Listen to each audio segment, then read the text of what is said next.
What's up, movie geeks? This is Movie Geek Griff. Um, this is my channel, Gryffindor 88. This is the show, and by show I mean there's hardly nothing going on. I don't have any bells and whistles. I don't have any cool effects and stuff. I don't have Adobe Photoshop, none of that. Adobe Pro, whatever. Movie Geek Griff. I'm Griff. I'm Gryffindor 88. However you want to find me on the YouTube. But yeah, I've had this channel for a while, and I did movie reviews going back about 10 years, Dawn of the Planet of the Apes, I think. But I'm going to do a soft reboot of the channel. Here we are. Please subscribe, Movie Geek Griff. Like and subscribe. Usually going to have this shirt on. It's like my favorite movie shirt, I think.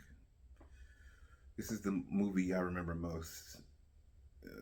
This and T2, like I get a Terminator 2 shirt, but this one I saw my mom back in the day, and this movie's so great, so it's obviously like the linchpin of me loving movies. It was probably a little bit before that. 90, like I said, Terminator 2 was 93, Terminator 2 was 92 or 91, but I'm an 80s baby, 90s kid, as I said in another video with the soft reboot PSA. So this holds a lot of special meaning for me. Saw this with my mom. This one in T2. So for me, yeah, like I said, 80s baby, 90s kid.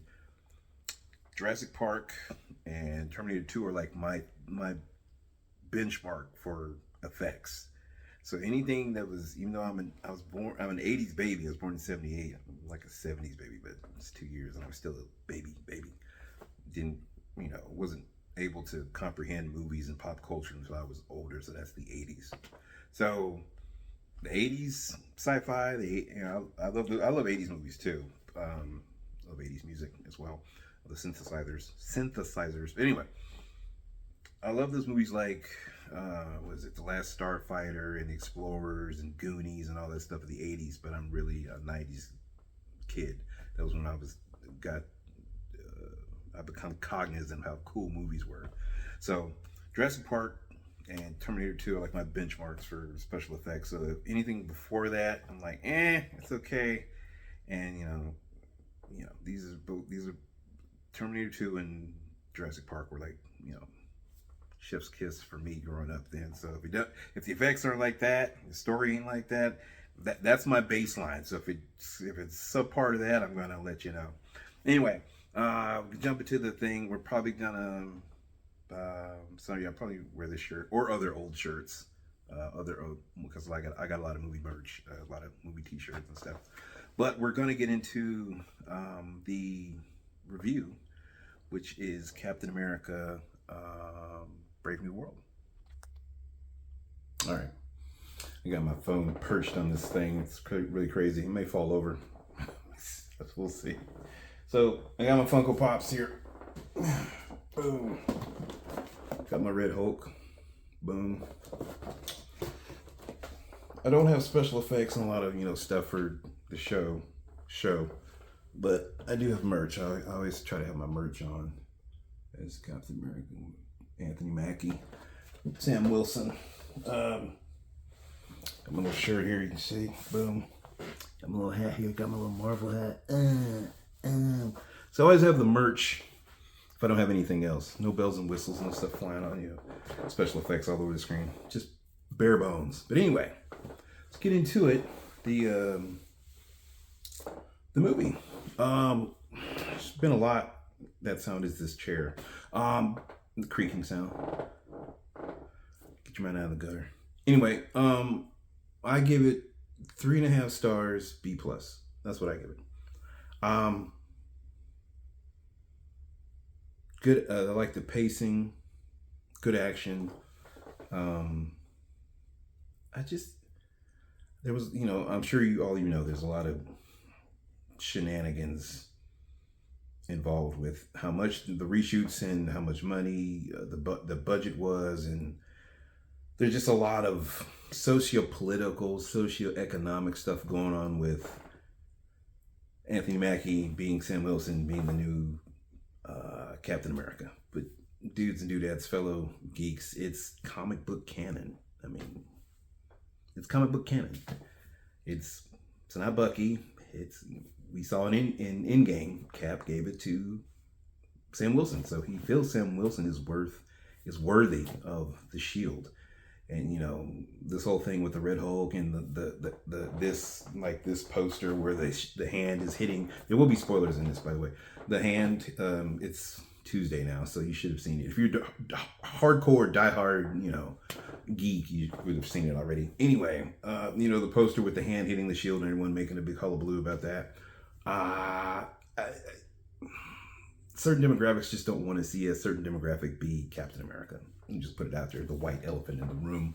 But, it's comic book canon. So, and Steve trusted him with the shield. He's got it. He had a TV show, The Falcon and Winter Soldier, on Disney Plus, where he went through the gauntlet of becoming Cap.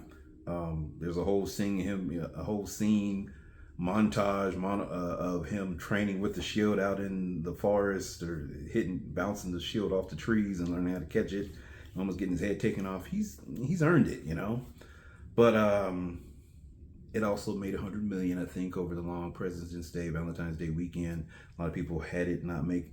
They said it wasn't going to make a lot, but it's made $192 million opening weekend, 92 overseas, $100 million here. So I think it'll do just fine. But the whole thing about the Red Hulk arm hitting the shield, and they're like, huh? Sam doesn't have super soldier serum. Yeah, we know that. That's, again, comic book canon. And Steve knew that when he chose Sam Wilson to have the shield. So get over it, fanboys. I don't know. How can he take a hit from the Red Hulk with the shield? Number one, the Red Hulk's not as strong as Green Hulk. Number two, this is the same shield that took a direct hit from Thor's Mjolnir hammer. And then that same hammer knocked out the real Green Hulk. So if it can knock out the real Hulk, take a direct hit from Thor's hammer, why couldn't it take a hit from a Red Hulk that is less strong than the Green Hulk? Plus, it could have just been a cool poster, that they would use to drive conversation, or just be like, it's just a cool graphic to be like, damn. And there's a comic book where the Green Hulk actually hits Steve Rogers' Captain America like into a wall. And I guess that was their homage to that. But the shield can take a hit. It can. It took a hit from Thor's hammer, and Thor's hammer knocked out Green Hulk, the Hulk that is stronger than Red Hulk. And so Red Hulk hitting the shield is in Sam Wilson being okay is not that far beyond the realm of possibility in the Marvel Cinematic Universe of sci-fi and fantasy. Plus, the wings are vibranium. The whole displacement of vibranium when it can take it multiple hits, as you saw in the movie itself. But yeah, it was a great fight between the Red Hulk and Sam towards the end of the movie too. It was short, but it was pretty intense and pretty awesome. I keep looking up here. The camera's over there because my phone is sideways. But anyway, yeah. I don't like that they began the film without the typical Marvel fanfare with the horns and din, din, din, din, din. I don't know why they didn't do that. That kind of pissed me off a little bit.